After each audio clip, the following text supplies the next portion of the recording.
This is Shubham and NCERT की 11th class की मिडावल history के इस डिस्कशन में मैं आप सभी का स्वागत करता हूं। तो today we are going to discuss chapter 16 और चैप्टर का नाम है economic and social life under the Mughals. तो आज के टाइम पर इस लेक्चर में हम देखेंगे कि what was the type of agricultural system, revenue system किस तरीके का था, ट्रेड एंड कॉमर्स मुगलों के टाइम पर कैसे था। तो ये सारे डायमेंशंस को, सोसाइटी कैसी थी, सोसाइटी में सोशल और इकोनॉमिक इनइक्वालिटी किस टाइप की थी, नोबिलिटी की क्या लाइफस्टाइल थी, पेजेंट्स किस तरीके से रहते थे, टैक्सेशन सिस्टम क्या था, ये सारी चीज़ें आज के लेक्चर में हम लोग कवर करेंगे।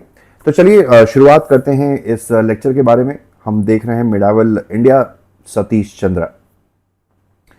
तो अगर हम इकोनॉमिक और सोशल कंडीशन की बात करें तो बेसिकली जितने भी फॉरेन ट्रैवलर्स हिंदुस्तान में आए तो दे ऑब्जर्व वन थिंग। उन्होंने ये देखा कि इंडिया की सोसाइटी में there was high inequality.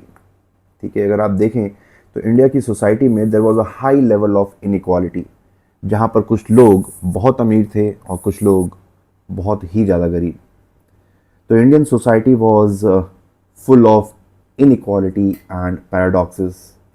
Ralph Fitch करके एक ब्रिटिश मर्चेंट और ट्रैवलर थे जो हिंदुस्तान आते हैं, और उन्होंने अपने रिकॉर्ड में लिखा है, ट्रैवलॉग में लिखा है कि हिंदुस्तानी लोग इतने गरीब थे कि उनके पास अपना तन ढकने के लिए भी they had enough, they barely had enough to completely cover their bodies. अपना तन ढकने के भी कपड़ों के लिए संसाधन मौजूद नहीं थे, ऐसा राल्फ फिच ने अपनी डॉक्यूमेंट्री में लिखा है। और राल्फ फिच के बारे में कुछ और चीज़ें देख लेते हैं। राल्फ फिच बेसिकली अकबर के टाइम पीरियड में हिंदुस्तान में आए थे, और यहाँ पर आके उन्होंने जो रिकॉर्ड लिखे हैं कि इंडिया में किस तरीके से क्या क्या अपॉर्चुनिटीज़ हैं, इन्हीं की राइटिंग्स ने ब्रिटिशर्स का इंटरेस्ट इंडिया के लिए क्रिएट किया। और इसी के चक्कर में 1600 एडी में ईस्ट इंडिया कंपनी को एस्टैब्लिश किया गया, जिसका मेन मकसद था इंडिया के साथ ट्रेड एस्टैब्लिश करना और प्रॉफिट कमाना। फिर रशियन एक राइटर थे और ट्रैवलर एक तरीके से थे, उन्होंने भी इंडिया की गरीबों के बारे में लिखा है कि लोग काफ़ी गरीबी थी हिंदुस्तान में और लोगों के पास पहनने के लिए चप्पल तक नहीं थे। तो निकेटिन जो विजयनगर एम्पायर में भी ट्रैवल करते हैं, ये एक रशियन ट्रैवलर थे। एक और चीज पैराडॉक्स देखने को आता है कि दूध से बनी हुई जो मिल्क प्रोडक्ट्स थे, they were more affordable than other commodities such as food, grain, salt and sugar. तो इसके पीछे जो सबसे बड़ी वजह थी कि इंडिया में हमेशा से गाय, भैंस, ये सब जो है काफ़ी ज़्यादा मात्रा में थे। People reared cattles, and because of that animal products such as milk, curd, घी, ये सारी चीज़ें जो है it was in plenty. तो that's why milk products सस्ते थे in comparison to other commodities such as salt, sugar, food grains, etc. फिर economic life की बात करें तो barter system, although metallic currency थी, लेकिन मोस्टली जो लोग थे बार्टर सिस्टम का ही इस्तेमाल करते थे। In barter system, goods were exchanged for other goods instead of money. ठीक है, तो मनी सिस्टम वाज था, मतलब ऐसा नहीं था कि मेटलिक करेंसी नहीं थी, लेकिन जो आम जनता थी मोस्टली वो बार्टर सिस्टम का ही इस्तेमाल करती थी। और हिंदुस्तान में एक लैंडलेस पेजेंट कम्युनिटी थी जिनके पास खुद के खेत नहीं थे। They basically used to cultivate the land of the others. तो ऐसे अनटचेबल लैंडलेस पेजेंट्स को कमीन कहा जाता है, कमीन कहा जाता था। ठीक है, तो ये नाम याद रखिए, कभी एग्जाम में आ सकता है। फिर देखा जाए तो लगभग 3 टाइप के फार्मर्स का जिक्र हमें उस टाइम पे मिलता है। एक थे मुजारिन, दूसरे हैं खुद काश्ता और तीसरे हैं पाही काश्ता। तो मुजारिन बेसिकली टेनेंट फार्मर्स थे, जो इनकी खुद की जमीन नहीं होती थी। ये एक तरीके से लीज पर लेकर, किराए पर लेकर दूसरे की जमीनों पे खेती किया करते थे। ठीक है, ये रेंट पे लेके दूसरे की जमीनों पे खेती किया करते थे। ऐसे लोगों को मुजारिन बोला जाता है। खुद कश्ता की बात करें तो खुद कश्ता बेसिकली रिच फार्मर्स थे जो अपनी खुद की जमीन पर खेती किया करते थे। तो बड़े किसान जो थे, जिनके पास काफी जमीन थी, तो अपनी जमीन पर वो लोग खेती करते थे, उनको खुद काश्ता कहा जाता है। बाकी एक आता है तीसरी कैटेगरी, वो थे पाईकास्ता। तो paikasta were the ones, basically they were kind of migrant shared croppers या टेनेंट फार्मर्स कह लीजिए, जो गांव गांव घूम के दूसरे की जिसकी जमीन है उसको किराए पर लेते थे, खेती करते थे, और फिर उनके बीच में, जिसको बटाई सिस्टम कहते हैं, बटैया नो बटाई सिस्टम, जिसपे बटाई पे no part of the produce will be appropriated by the owner of the land and part of the produce will be appropriated by the farmer who actually tilled the land, यानी कि पाहीकास्ता। ठीक है, तो दे वर land tillers, जो दूसरे की खेती पर, दूसरे की जमीन पर हल जोतते थे और खेती करते थे। तो ये तीन तरीके के फार्मर्स हमें देखने को मिलते हैं। बाकी कुछ और फीचर्स की बात करें तो agriculture was the primary occupation of the people. ठीक है, और मोस्टली जो मुगल इकोनॉमी थी, it was an agrarian economy. ठीक है, और आर्टिसंस और क्राफ्ट्समैन जनरली जो थे वो लोकल यूज़ के लिए ही चीज़ों को बनाया करते थे, क्योंकि उस टाइम पर जो इंडिया का जो ट्रेड एंड कॉमर्स था बाहरी दुनिया से काफ़ी लिमिटेड था। तो वहाँ के लोगों के ही जो रिक्वायरमेंट के लिए जो चीज़ें होती हैं उन्हीं को बेसिकली आर्टिसंस बनाया करते थे। ये आर्टिसंस और क्राफ्ट्समैन जनरली शहरों में रहा करते थे। ठीक है, तो जैसा मैंने बताया कि ट्रेड एंड कॉमर्स भी होता था बट लिमिटेड स्केल पे हुआ करता था, और मनी का भी जो यूज़ था वो काफ़ी लिमिटेड था। Barter system was more common than the metallic currency in Mughal period. फिर अगर हम क्रॉप्स की बात करें तो एक टाइप की क्रॉप थी जिसको कैश क्रॉप कहा जाता है। अब ये नाम कैश क्रॉप क्यों आया? क्योंकि इस कैश क्रॉप वो टाइप की क्रॉप्स थी जिनका टैक्स हमेशा कैश में वसूला जाता था। ठीक है, तो जैसे मान लीजिए कि आज आपने अपने यहाँ पे गेहूं उगाया या चना उगाया या राइस उगाया, तो इसमें क्या होगा, आपको टैक्स कैश में नहीं देना है। आप बेसिकली सर्टेन नंबर ऑफ बोरे, सर्टेन नंबर ऑफ कट्ठे आप जो है रेवेन्यू कलेक्टर को दे देंगे। जैसे मान लो कि suppose the tax rate is 1/3, तो अगर मान लीजिए कि 300 bags of rice you produce, तो 100 बैग जो है आप राजा को एज अ टैक्स आप पे कर देंगे। तो इन ये जो है जो क्रॉप्स हैं उसमें किसान क्या है कि पैसे न देकर वो एक्चुअल प्रोड्यूस शेयर करता था राजा के साथ। लेकिन कुछ दूसरे टाइप की क्रॉप्स थी। ठीक है, जैसे इंडिगो हो गया, ठीक है, कॉटन हो गया, तो इनको कैश क्रॉप बोला जाता था, क्योंकि इसका जो टैक्स है वो आपको जो है कैश में पे करना है। आप ऐसा नहीं है कि आपने जो है 100 बोरे कॉटन भर के और राजा को दे दिए, तो not, it was not like that. फिर इसी टाइम पे अगर आप देखें तो पोर्टुगीज़ का धीरे धीरे हिंदुस्तान में आना शुरू हो गया था। पोर्टुगीज़ आने शुरू हो गए थे और पोर्टुगीज़ अपने साथ कुछ नई फसलें, नए टाइप की क्रॉप्स लेकर आए, जैसे कि टोबैको, रेड चिली, मेज़, पोटैटो, कैश्यू नट। तो इस टाइप की जो नई क्रॉप्स हैं ये जो है पोर्टुगीज़ उन लोगों ने हिंदुस्तान में इंट्रोड्यूस किया था। और इसके ऊपर अगर आप पिछले देखेंगे 5 साल में लगभग 2 बार सवाल भी पूछा जा चुका है। फिर मुगलों ने एग्रीकल्चरल लोन की सुविधा उपलब्ध करा रखी थी फार्मर्स के लिए। Those farmers who want to take agricultural loan, ऐसे लोन को तकावी लोन कहते हैं। अगर आप लोगों ने पिछले कुछ लेक्चर्स देखे होंगे तो आपको ये पता होगा तकावी लोन वो स्टार्टेड बाय मोहम्मद बिन तुगलक। ठीक है, फिर बात आती है कि अगर देखा जाए कि ऐसा नहीं था कि कोई भी किसान जो है किसी की प्राइवेट लैंड ओनरशिप नहीं होती थी। It was not like that. Farmers अपना लैंड अपने पास रख सकते थे जब तक वो टैक्स दे रहे हैं। ठीक है, ऐसा नहीं है कि आपकी ज़मीन है और आप रेगुलर टैक्स भी पे कर रहे हैं and then still you can be disposed from your land. That was not like that. ठीक है, ऐसा सिस्टम नहीं था। अगर आप अपना टैक्स समय पर जो है पे कर रहे हैं तो no one can displace you from your land. ठीक है, और अगर कोई किसी किसान के पास अपनी खुद की ज़मीन है तो उस ज़मीन को वो बेच भी सकता था। तो लैंड को आप बेच भी सकते थे और अब आपके बाद आपका बेटा उस लैंड को इनहेरिट भी कर सकता था। कुछ फॉरेन ट्रैवलर्स ने इस बात को हाईलाइट किया है कि इंडिया में कोई प्राइवेट प्रॉपर्टी नहीं थी, इस वजह से इंडिया का एग्रीकल्चर काफ़ी बैकवर्ड था। लेकिन अगर देखा जाए रियलिटी में ऐसा नहीं था कि किसी के पास खुद की ज़मीन नहीं थी, सारी ज़मीन राजा की थी। टेक्निकली राजा की ही ज़मीन थी, लेकिन जिसकी भी ज़मीन थी उसकी प्राइवेट ओनरशिप थी। जैसे आज के कंटेक्स्ट में अगर देखा जाए सारी ज़मीन, आप कहते हैं ना कि ये खेत मेरा है, लेकिन सरकार जब भी चाहे आपके खेत जब्त कर सकती है। अगर आपका लैंड एग्रीकल्चरल लैंड नहीं है और माइनॉरिटी एजुकेशनल इंस्टीट्यूशन का लैंड नहीं है, तो government can confiscate your land without paying you the compensation. तो ये सिस्टम तो आज भी चलता है, ठीक है। तो बात यह है कि जो ज़मीनें होती थी किसानों की होती थी, जो कल्टीवेट करते थे, राजा को टैक्स देते थे, ठीक है। और इस ज़मीन को चाहे तो किसान बेच भी सकता था किसी को, और या तो अपने बेटे को ट्रांसफ़र भी कर सकता था। अब बात आती है जमींदार और रूलिंग क्लास की। तो देखा जाए तो मुगल नोबिलिटी की अगर हम बात करें तो it was open for all. तो ऐसा नहीं है कि सिर्फ इसमें मुसलमान ही रहेंगे, इसमें आपके हिंदू भी हैं, इसमें इंडिया के मुसलमान भी हैं, बाहरी देशों के मुसलमान भी हैं। तो इंडियन जो मुगल नोबिलिटी है, it was open for all. There was no discrimination on the basis of your religion और एथनिसिटी। अकबर के टाइम पे अगर आप देखें तो धीरे धीरे हिंदू धर्म के लोगों को भी नोबिलिटी में जगह मिलनी शुरू हो गई थी, ठीक है। और देखा जाए तो नोबिलिटी का जो प्राइस है, जो नोबिलिटी मैं बार बार बोल रहा हूँ, नोबिलिटी का मतलब है हाई रैंकिंग गवर्नमेंट ऑफिसर्स।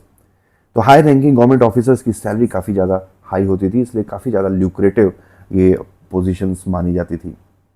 और इसी गुड सैलरी की वजह से बहुत सारे फॉरेनर्स भी मुगल कोर्ट में अपने करियर को बनाने के लिए मुगल कोर्ट में नोबल बनना चाहते थे, ठीक है। इसी क्रम में देखें तो मराठास ने भी धीरे धीरे मुगल नोबिलिटी को ज्वाइन कर लिया था। जहांगीर के टाइम से हमने देखा कि जहांगीर के टाइम से धीरे धीरे मराठास ने भी मुगल की नोबिलिटीज को ज्वाइन कर लिया था, और Marathas became one of the group of nobles in Mughal nobility, ठीक है। औरंगजेब के टाइम पर देखा जाए, हालांकि सुनने में थोड़ा अजीब लगता है, Aurangzeb was a very Orthodox and बिगेटेड Muslim, but still उनके टाइम पर जो हिंदू नोबल्स की जो संख्या है वो सबसे हाईएस्ट परसेंटेज पे थी। Highest number of Hindu nobles were there during the reign of Aurangzeb. अब बात आती है जमींदारी की। तो जमींदार बेसिकली एक तरीके से मिडिल मैन हुआ करते थे, जिनका काम था टैक्स कलेक्ट करना किसानों से, ठीक है। तो जमींदार बेसिकली एक तरीके से मिडिल मैन थे, जो राजा के बिहाफ पे किसानों से टैक्स वसूला करते थे। जमींदार बेसिकली उनका जो मेन काम होता था रेवेन्यू कलेक्शन का होता था, और they also did not have any power to dispossess a peasant. अगर वो अपने टैक्सेस को, अगर कोई किसान अपने टैक्सेस को रेगुलरली पे कर रहा है तो जमींदार उसको जमीन से नहीं हटा सकता था। ये बात ध्यान देने वाली है कि जमींदार was not the owner of the land, but he was just a revenue collector who collected the revenue on behalf of the emperor, ठीक है, on behalf of the emperor. अब बात आती है ट्रेड एंड कॉमर्स की।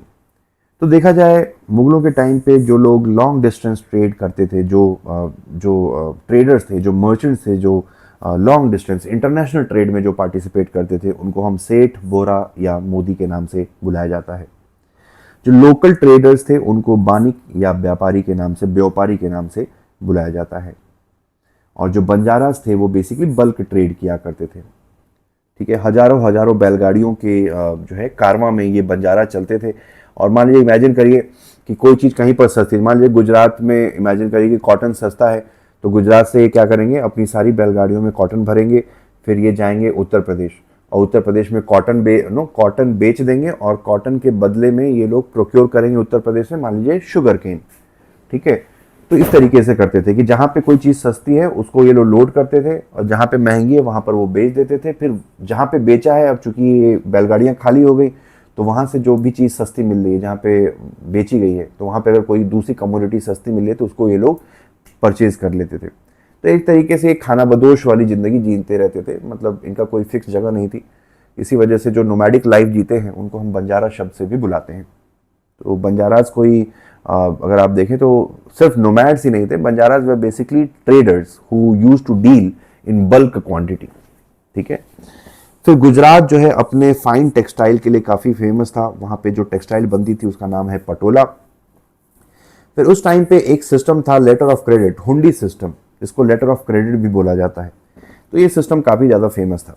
अब letter of credit क्या होता है, जैसे मान लीजिए कि सिंपल कई बार क्या होता है कि आप किसी दुकान पे गए, अभी तो यूपीआई का ज़माना है, पहले क्या होता था तो आप किराने की दुकान पे गए और आपने कुछ सामान खरीदा, उसके पास छुट्टा नहीं है तो पेपर पे लिख के आपको दे देता था कि भाई पेपर पे आपको लिख दिया कि ₹32। आप चाहो तो फ्यूचर में आके ₹32 इन कैश कर लो, या ₹32 का सामान आप फ्यूचर में आके उससे खरीद सकते हो।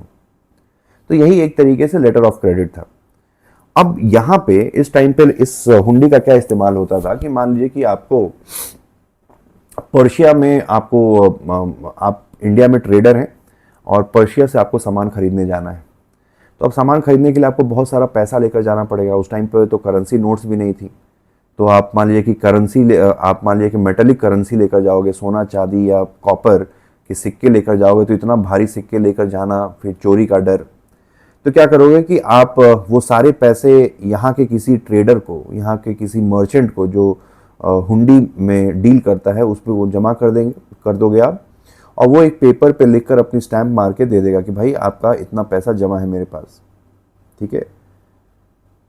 और वो लेटर आप जब पर्शिया के मर्चेंट को दिखाओगे तो पर्शिया का मर्चेंट उस पैसे, उस लेटर की वैल्यू के बराबर आपको कमोडिटी खरीदने के लिए इजाज़त दे देगा। ठीक है। तो एक तरीके से ये मर्चेंट, आजकल मर्चेंट कार्ड, ये सब जो चीज़ें चलती हैं, उसी टाइप का सिस्टम था ये लेटर ऑफ क्रेडिट, हुंडी सिस्टम। फिर उस टाइम पे जो मनी चेंजर्स थे, जो एक करेंसी को दूसरे करेंसी में कन्वर्ट करने का काम करते थे, उनको श्रॉफ कहा जाता है। ठीक है, श्रॉफ कहा जाता था। फिर जो मर्चेंट कम्युनिटी का जो लीडर हुआ करता था, उनको नगर सेठ कहते हैं। तो he was basically kind of union leader, जो मर्चेंट्स के इंटरेस्ट के लिए एक तरीके से प्रेशर ग्रुप के रूप में काम करते थे, उनको नगर सेठ कहा जाता था। और मोस्टली नगर सेठ जो है उस शहर के सबसे बड़े जो व्यापारी होते थे, उनको नगर सेठ कहा जाता था। ठीक है। फिर उस टाइम पर जब्ती सिस्टम अगर आपको पता होगा तो जब्ती सिस्टम जो है राजा टोडरमल ने इंट्रोड्यूस किया था। और अकबर के टाइम पर जब्ती सिस्टम में मोस्टली क्या होता था कि सबसे बड़ी बात ये थी कि जो भी टैक्स वसूला जाएगा वो हमेशा कैश में वसूला जाएगा। It was the primary condition, non negotiable condition in जब्ती सिस्टम, कि किसान से हमेशा जो टैक्स वसूला जाएगा वो हमेशा कैश में वसूला जाएगा, न कि इन काइंड। ठीक है। फिर मुगलों के टाइम पे ग्रेन मार्केट्स धीरे धीरे काफ़ी फेमस हुए, और यही धीरे धीरे जो ग्रेन मार्केट्स हैं उनको कस्बा कहा जाने लगा। तो कस्बा were initially a kind of grain market. ठीक है। फिर अकबर के टाइम पे एक पोर्टुगीज जेसुइट प्रीस्ट थे जिनका नाम था मॉन्सेरेट। वो अकबर के टाइम पर हिंदुस्तान आए थे। ठीक है। अकबर के टाइम पे वो हिंदुस्तान आए थे और काफ़ी उन्होंने कोशिश करी थी अकबर को क्रिश्चियनिटी में कन्वर्ट करने की, पर वो सक्सेसफुल नहीं हो पाए थे। इसी टाइम पे यूरोपियन ट्रेडर्स का आना जाना शुरू होता है। ठीक है। सबसे पहले अगर आप देखें तो पोर्टुगीज़ आए, फिर डच आते हैं। डच ने सबसे पहली फैक्ट्री अपनी बनाई मसूलीपट्टनम में, आंध्र प्रदेश रीजन में। ठीक है। उनको गोलकोंडा के राजा से फरमान मिला, यानी कि परमिशन मिली मसूलीपट्टनम में अपनी पहली फैक्ट्री बनाने के लिए। फिर बाद में उन्होंने पुलिकट वाले एरिया में, पुलिकट करके एक झील है, उस एरिया में अपना डोमिनेंस इस्टेब्लिश किया। फिर बारी आती है इंग्लिश की। तो इंग्लिश ने अपने सबसे पहली फैक्ट्री जो है वो सूरत में इस्टेब्लिश करी। ठीक है। इंग्लिश ने जो अंग्रेज़ थे उन्होंने पोर्टुगीज़ को हराया और अपनी पहली फैक्ट्री सूरत में इस्टेब्लिश करी। और उसके बाद उन जो एक ब्रिटिश जो एक तरीके से एनवॉय थे, जो एम्बेसडर थे, जिनका नाम था सर थॉमस रो, उनको जहांगीर से एक फरमान भी मिलता है। फरमान यानी कि एक तरीके से लेटर ऑफ एक्सेप्टेंस कह लीजिए, या ऑर्डर, रॉयल ऑर्डर। तो सर थॉमस रो को जहांगीर से फरमान मिलता है जिसके थ्रू सूरत में फैक्ट्री बनाने की परमिशन ब्रिटिशर्स को मिल जाती है। ठीक है। सूरत में फैक्ट्री बनाने की परमिशन जो है, अगर कई बार ऐसा सवाल आ सकता है कि who gave the permission to build factory in Surat to the Britishers, तो आंसर इज जहांगीर। ठीक है। फिर अगर यूरोपियन ट्रेडर्स की बात करें हिंदुस्तान में, तो स्टार्टिंग में सबसे पहले तो पोर्टुगीज़ आए, लेकिन धीरे धीरे उनकी जो पावर है हिंदुस्तान में डिक्लाइन हो गई। ठीक है। और उसके बाद अगर आप देखें तो हिंदुस्तान के कुछ छोटे एरियाज जैसे गोवा, दमन एंड दीव, ठीक है, दादरा नगर हवेली, बस इन्हीं एरियाज में पोर्टुगीज़ इन्फ्लुएंस जो था वो सिमट के रह गया। और देखा जाए कि यूरोपियन ट्रेडर्स के आने के बावजूद भी जो इंडियन ट्रेडर्स थे, फिर भी वो यूरोपियन ट्रेडर्स से कॉम्पीट कर पा रहे थे। इसमें सबसे बड़ी वजह थी कि जो इंडियन ट्रेडर्स थे वो लो मार्जिन पे खेलते थे। तो ये सिस्टम तो आज भी चलता है कि हम कोई भी काम जो है डिस्काउंट पे देकर बेसिकली कॉम्प्रोमाइज़ कर लेते हैं in order to compete against our adversaries. तो इसी नो लो मार्जिन पे काम करने के फ्लेक्सिबिलिटी की वजह से despite the arrival of European traders still Indian traders could compete. ठीक है, they could still cope up with this challenge.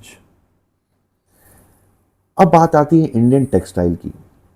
तो इंडियन टेक्सटाइल जो इंडिया में प्रोड्यूस होती थी उसका नाम पड़ा कैलिकोज. तो calicos was the textile which was produced in India.